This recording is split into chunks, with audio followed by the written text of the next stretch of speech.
Сәлем Жайхун каналының қадырдан ықласпентлері. Бүгін біз сіздерменен түрки мифология һәм түрки мифология пантеоны хақында сөйлесеміз. Түрк мифологиясы текарынан орайлық Азия, Алтай, Сибир һәм Кавказ далаларының кесіріспесінде қалыптасқан, сондай-ақ көшпелі қауымдардың көп мың жыллық тарихын қамтып алған өзіне тән рухи дүния есептелінеді. Оның текарында дүнияны табиат, рух, аймақ, ата-бабалар рухы һәм аспан хүкімдарлығы менен тығыз байланысты үйрену жатады. Бұл оны айемгі шығыс цивилизациясының ең ахметлі қатламларынан біріне айландырады. Яғни түрки мифологияның тамырлары айемгі жәмиетте пайда болған айемгі шаманлық һәмде жанландыру сенімлеріне барып тақалады. Мифлердің дәслепкі формалары жазу пайда болуынан әдеуір бұрынырақ бар болып, яғни аузекі дәстүрде сақланып қалған деп айтуымыз мүмкін. Айне дастаншылары, батырлар, ақынлар һәмде жыраулар себеплі бұл әпсаналар әулеттен әулетқа өтіп келген. Дүнияның түрки мифологиялық көрінісінің қалыптасуы хунлар империясы, түрк қағанлығы, кейін ала болса ұйғыр, қарлу һәмде қыпшақ қанлықлары сияқты дәслепкі мемлекеттік структуралардың рауажлануы менен біргелікте өтті. Бұл мәдениетлардағы дүния көрінісі болса жәмиетлік түзім менен үзіліксіз байланыста еді, яғни хүкімдарлардың аспан хакимияты жоғарғы тәңірдің інәмі сипатында аңланған.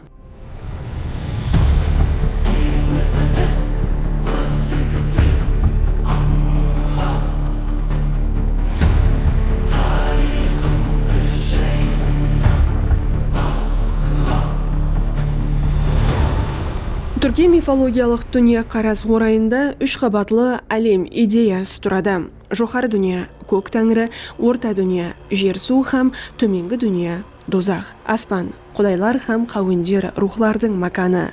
Жер инсанлар, табиат һәм қорғаушы рухлар маканы. Жер асты дүниясы өлілер һәм жауыз мақлуқлардың жасау орны болып табылады. Космогонияның бас құдайы тәңірі, аспан һәм тағдир құдайы. Ол инсан көрінісіне ие емес. Оны адам көрінісінде көз алдымызға келтіріп болмайды. Ол барлық құдайлар һәм адамлардан жоғары тұрушы абстракт, бірақ құдіретлі күш. Ол ханларға хакимият құқығын береді, тағдирлерді бөлістіреді, сауашылардың нәтижесін белгілейді.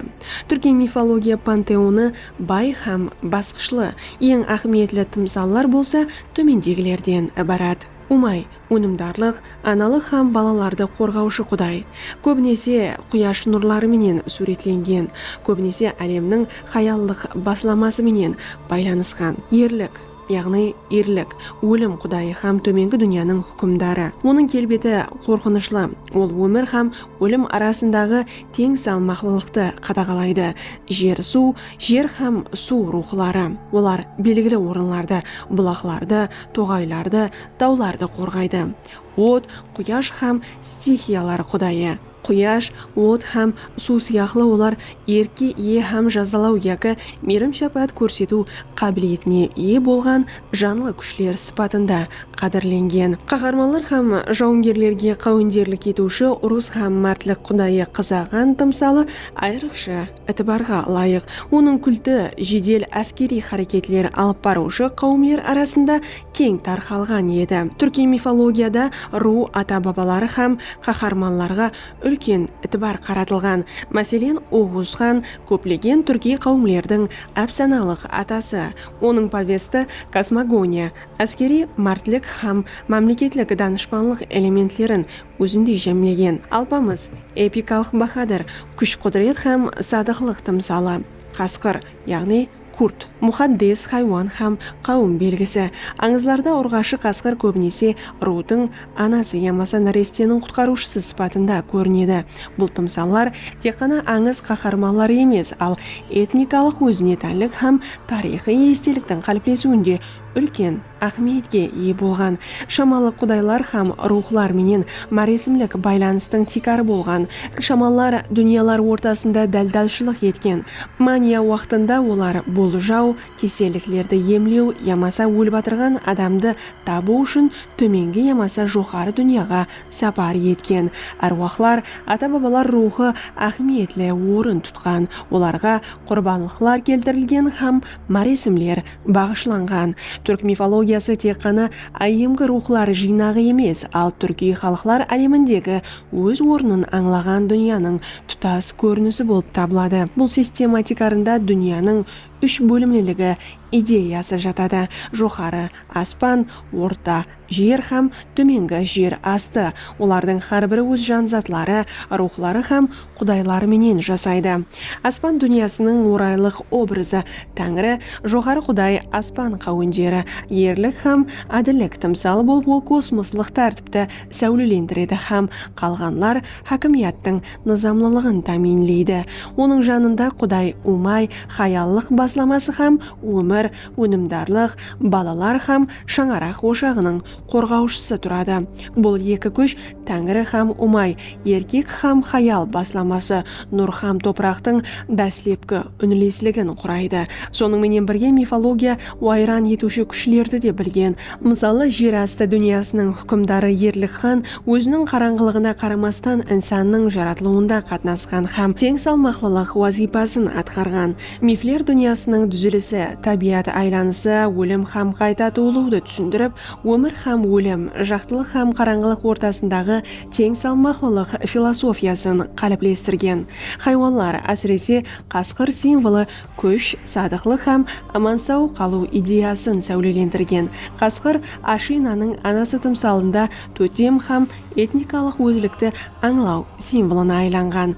Ата-бабаларға сыйыну, дариялар, тау, от һәм тереклер рухына сену халықта табиаттың мұқаддеслігі һәм қоршаған орталықпенен өзара байланысылық сезімін рауажландырған. От, атап айтқанда мұқаддес элемент, үй һәм мәресімлер орайы, әулетлар арасындағы байланыстырушы құрал болған. Шаманлық рухлар һәм құдайлар менен мұқаддес қарым-қатынас орнату амелияты сипатында тек қана дінилікті емес, ал түрки дәстүрдің терең метафизикасын сәулелендірген. Шаман мифологиялық системада сиқыршы емес, ал дәлдалшы, философ һәм жәмиетлік естелікті сақлаушы сипатында қаралған. Түркиелердің космогониялық мифлері әлемнің құрамалы дүзілісін көрсетеді. Онда құдайлар жерді, суды, жұлдызларды һәм тірі жанзатты дәслепкі тәртіпсізліктен жаратқан. Бұл әпсаналар әрбір нәрсенің басына хүрметпенен қарауды, дүниядағы әрбір хадисенің рухы һәм мәнісі бар екенлігін үйреткен.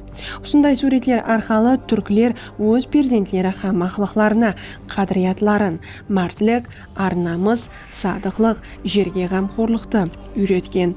Мифология тәрбие, әдеп ікрамлылық һәм сияси идеологияның ажыралмас бөлігі болған. Түрки мемлекеттердің қалыптасу дәуірінде мұқаддес белгілер хакимиятты бекемлеу, қағанларды низамластыру һәм тарихты қаһарманластыруда ахметлі роль атқарған. Ислам һәм христианлық сияқты жаһан діндері кіріп келгенде де мифологиялық система жоқ болып кетпеді.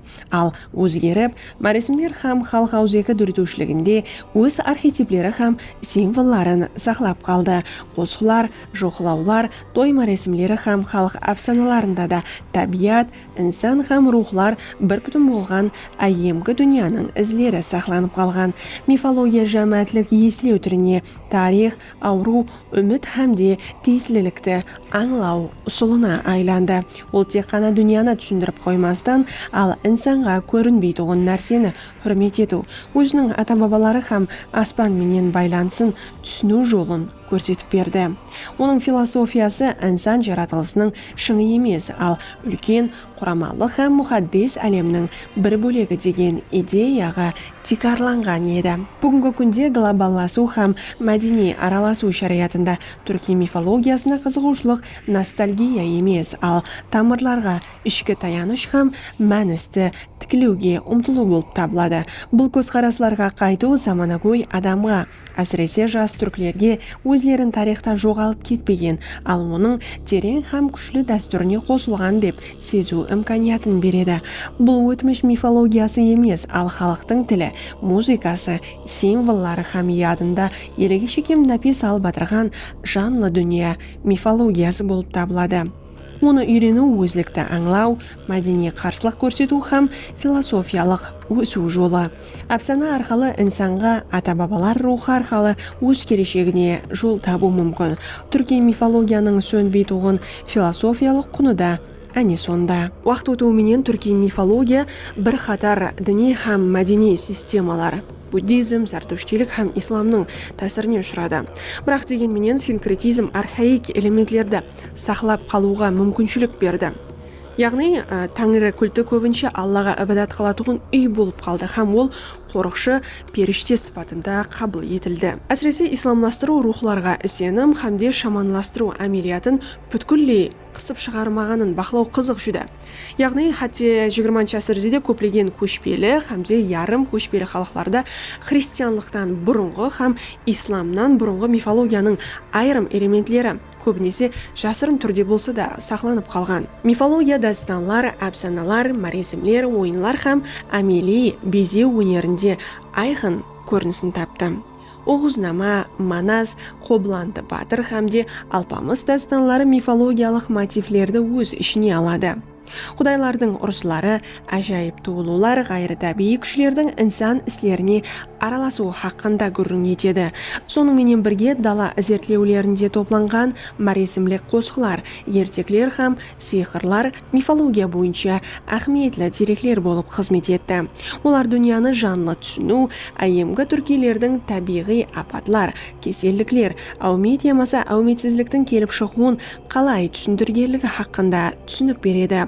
Қазіргі дәуірде түрки мифологиясына мұражат етілу бекарға емес. Глобалласу шариатында ол өзіне тәнлік һәм мәдени мираслылықтың ахметлі құралына айланбақты. Түрки дүния Түркия, Өзбекстан, Қазақстан, Қырғызстан һәм басқалар мифологиялық сюжетлер, кино, анимация, әдебият, милли брендингте барған сайын көбірек қолданылмақта.